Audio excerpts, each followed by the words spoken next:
Hello everyone. तो पहली बार मैं ऐसा कर रहा हूँ कि मैं कोई फ्री क्लास ले रहा हूँ। तो इस संडे को शाम 8 बजे मैं एक फ्री क्लास लूँगा जो कि जूम एप्लीकेशन पर होगी, और वो क्लास होगी कॉजेटिव सेंटेंसेस के ऊपर। कॉजेटिव सेंटेंस क्या होते हैं? जहाँ पर हम बात करते हैं काम को करवाने की।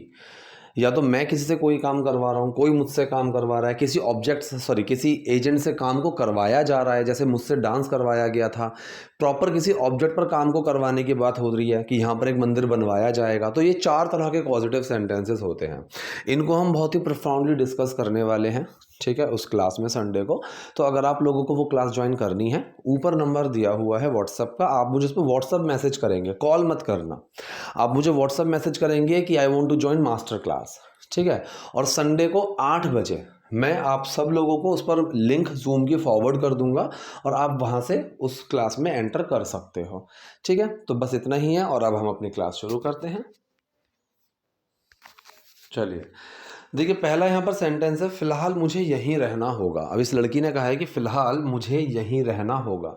मैंने एक इडियम का यूज़ किया है, फॉर द टाइम बीइंग, ठीक है। इस वाली वीडियो में मतलब हर लाइन में मैंने आपको कुछ ना कुछ नई चीज़ें दी हैं, एडवांस या मॉडर्न इंग्लिश की चीज़ें दी हैं, जो कि हम अपनी क्लास में बहुत बार डिस्कस कर चुके हैं, and most of my students know how to use such framings in their proper sentences, ठीक है। तो इसने कहा कि फ़िलहाल मुझे यहीं रहना होगा। तो कुछ टाइम के लिए, थोड़े टाइम के लिए, या फिर फ़िलहाल का जब सेंस आता है तो हम यूज़ करते हैं for the time being. So for the time being I will have to stay here, ठीक है। जैसे मैं कहूँगा कुछ टाइम के लिए ना ये बच्चा इसी क्लास में पढ़ेगा। सो for the time being this student will study in this class. कुछ टाइम के लिए मैं सिटी से बाहर रहूँगा। For the time being I will be out of the city, ठीक है। तो फॉर द टाइम बीइंग का हम यूज़ करते हैं कुछ टाइम के लिए, या फिर फ़िलहाल थोड़े टाइम के लिए। तो इसने कहा मुझे यहीं रहना होगा। मैंने अपनी बोनस क्लास में भी, जो मेरा कोर्स है, उसमें मैंने कई बार इस चीज़ के बारे में समझाया हुआ है, बोनस वीडियो भी डाली हुई है कि ये काम करना होगा। I will have to, need to, want to, suppose to, is to, am to, are to, इनको हम यूज़ करते हैं, ठीक है। तो इसने कहा कि I will have to stay here for the time being, कुछ टाइम के लिए मुझे यहीं पर रहना होगा। मैं यहाँ आकर बहुत खुश हूँ। अब इसने कहा है कि मैं यहाँ आकर बहुत खुश हूँ। बहुत खुश होना, एक्साइटेड वाला जो सेंस होता है, when someone is very excited, so you can replace this word simply using accelerated, ठीक है। Accelerated, acceleration, so we could use such, replace such words with some kind of modern and smart vocabulary, ठीक है। So I am accelerated, ठीक है। तो इसने I am excited, उसकी जगह हमने रिप्लेस क्या किया, आई एम एक्सिलरेटेड बीइंग हियर, यहाँ होकर, यहाँ आकर।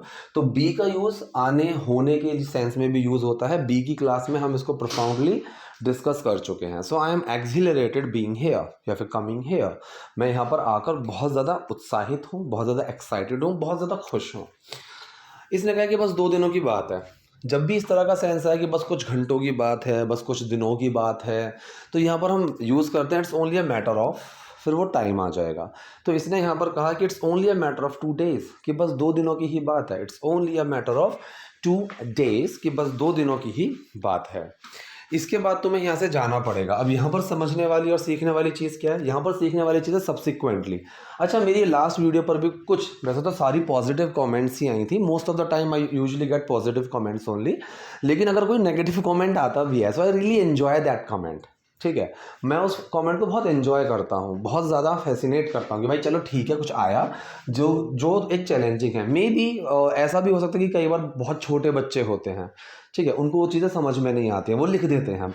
12-13 साल के छोटे छोटे बच्चे होते हैं, जनरली वो उन्हीं की होती होंगी, मैं ये मानता हूँ, ठीक है। क्योंकि एक मैच्योर्ड इंसान का लिखने का तरीका, उसका डिस्कस करने का तरीका इज़ वे डिफरेंट। या तो कोई मैच्योर्ड ही इंसान होगा जिसका दिमाग बहुत इमेच्योर है, या फिर कोई बच्चा हो सकता है।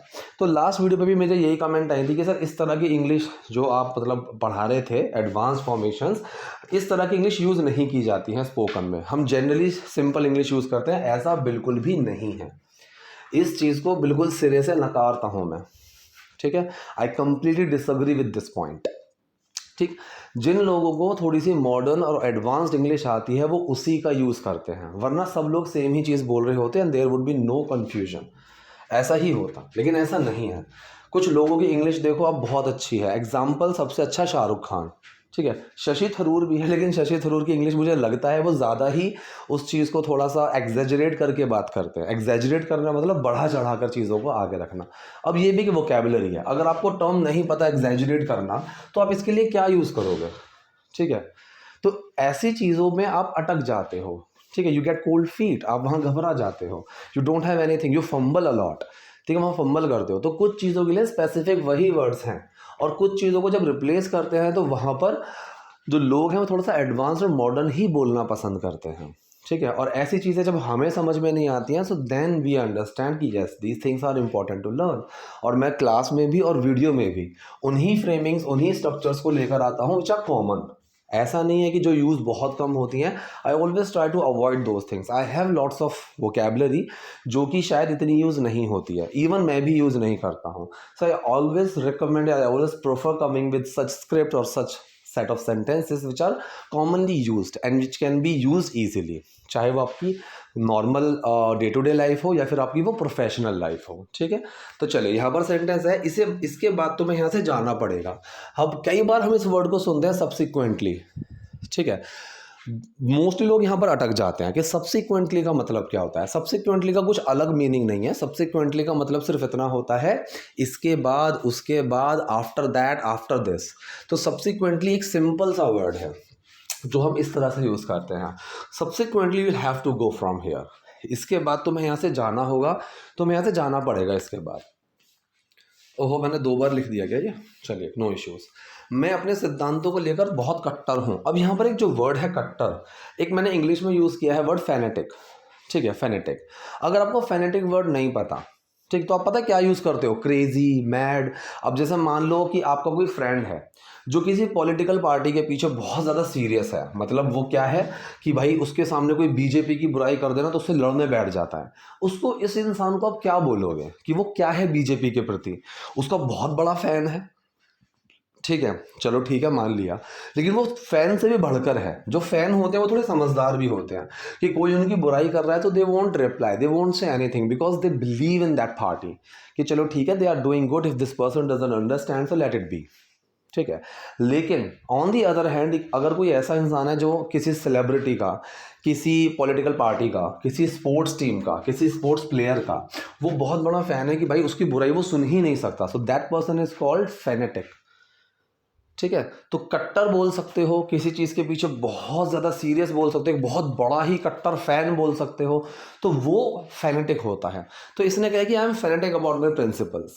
प्रिंसिपल मतलब यहाँ पर PLES वाला प्रिंसिपल है, इसका मतलब होता है सिद्धांत, ठीक है। अपने सिद्धांतों को लेकर, अपने उसूलों को लेकर मैं बहुत ज़्यादा कट्टर हूँ। So I am fanatic about my principles, ठीक है, सिंपल है। मैं अब तुम्हें और नहीं झेलना चाहती। I don't want to tolerate you any more, I don't want to put up with you, I don't want to put up with you. So put up with someone का मतलब भी होता है किसी को झेलना, किसी को बर्दाश्त करना। और एक वर्ड है जो कि आजकल बहुत चल रहा है, एंड्योर, ठीक है। ये वर्ड आपको नोटबुक्स, सॉरी, आपको बुक्स के अंदर बहुत मिलेगा कि you have to endure lots of adversities, you have to endure lots of problems challenging in your life. I have endured everything, ठीक है। एंड्योर वर्ड का यूज होता है झेलना, बर्दाश्त करना, सहन करना, ठीक। इसके लिए एक बहुत अच्छा फ्रेजल वर्ब भी है, पुट अप विद। आप इसको टॉलरेट बोल सकते हो if you want to use some kind of basic spoken grammar, ठीक है। लेकिन मैं क्या यूज करूंगा? मैं तो एंड्योर यूज करूंगा क्योंकि this is very common, lots of people actually use this word, ठीक है। So I don't want to endure you any more, मैं तुम्हें और नहीं झेलना चाहता। I have endured lots of things, ठीक है। इसी तरीके से जब आप बात करते हो ना, तो आप एक थोड़े से स्मार्ट साउंड करते हो। आपकी जो वोकेबलरी है, आपका जो वे ऑफ स्पोकन है, लोगों को इम्प्रेस करता है, ठीक है। They find something, they find an X factor in you. X factor मतलब कुछ हटके, कुछ अलग चीज़। So basically you are off the chain at that time. Off the chain का मतलब क्या होता है? थोड़ा हटके, लोगों से अलग, ठीक है। वो एक पॉजिटिव सेंस में यूज़ करते हैं। So how do I use such framings and sentences? Because we have learn these things, then only I am able to speak, and I would recommend every one of you to learn these things so that you can be off the chain, you can be more fluent, proficient, ठीक है। चलो एक second, ठीक है, चलो। तो अब मैं तुम्हें और नहीं झेलना चाहती, I don't want to endure you any more, ठीक है। एंड्योर वर्ड का यहाँ पर झेलने के लिए यूज़ हुआ। पहले हम अपने माता पिता को सब कुछ बताया करते थे, या फिर पहले हम अपने माता पिता को सब कुछ बताते थे। सो बैक इन द डे, अब यहाँ पर बैक इन द डे का मतलब क्या होता है? एक ज़माना ऐसा भी था, एक टाइम ऐसा भी था।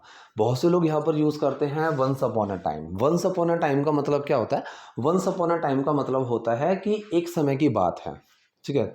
तो मैं स्पेसिफिकली वैसे बात कर रहा हूँ, लेकिन जब मैं कहूँगा एक ज़माना था, एक वो भी दौर था, एक वो भी टाइम था, तो वहाँ पर बैक इन द डे का यूज़ करते हैं। डे में एस मत लगाना, ठीक है। So back in the day एक टाइम की बात है, या फिर पहले we use to tell everything to our parents. हम अपने पेरेंट्स को सब कुछ बताया करते थे। We use to share everything with our parents. हम अपने पेरेंट्स से सब कुछ शेयर किया करते थे। तुम कितनी बेबाकी से बिना किसी को बताए यहाँ आ गई। अब इसमें एक वर्ड मैंने यूज़ किया है अनअबैशेडली। बहुत कॉमन वर्ड है ये भी। अनअबैशेडली का मतलब होता है बिना डर के, बिना शर्म के, बिना किसी झिझक के, ठीक है। आप किसी चीज़ को जब एक्सेप्ट करते हो कि, या फिर किसी चीज़ को बोलते हो, ठीक है, या फिर कोई चीज़ करते हो बिना किसी से डरे, तो वहाँ पर इस टर्म का यूज़ किया था अनअबैशेडली, ठीक है। तो जैसे मैं कहूँ कि आई can unabashedly say that he is the best teacher. भाई बिना किसी झिझक के मैं कह सकता हूँ कि वो सबसे बेस्ट टीचर है, या फिर आई can unabashedly say that I am the best teacher, ठीक है। तो मुझे इस चीज़ में कोई झिझक नहीं है, मैं किसी इस चीज़ में कोई डर नहीं रहा कहने में, right. So basically the person likes that girl and in front of everyone he unabashedly accepted this. उसने बिना किसी डर के इस चीज़ को एक्सेप्ट किया। सो अनअबैशेडली का मतलब क्या हुआ? बिना किसी डर के, बिना किसी से शर्म किए, बिना किसी झिझक के। So how unabashedly you have come here, कि कितनी बेबाकी से, ठीक है, तुम यहाँ आई हो, ठीक। So how unabashedly you have come here without informing anyone. Without के साथ अगर कोई एक्शन है तो उसमें आईएनजी लगाएंगे। हमने आईएनजी की क्लास में भी ये चीज़ पढ़ी है, ठीक है। तो तुम कितनी बेबाकी से, कितनी बिना किसी झिझक के यहाँ आई हो।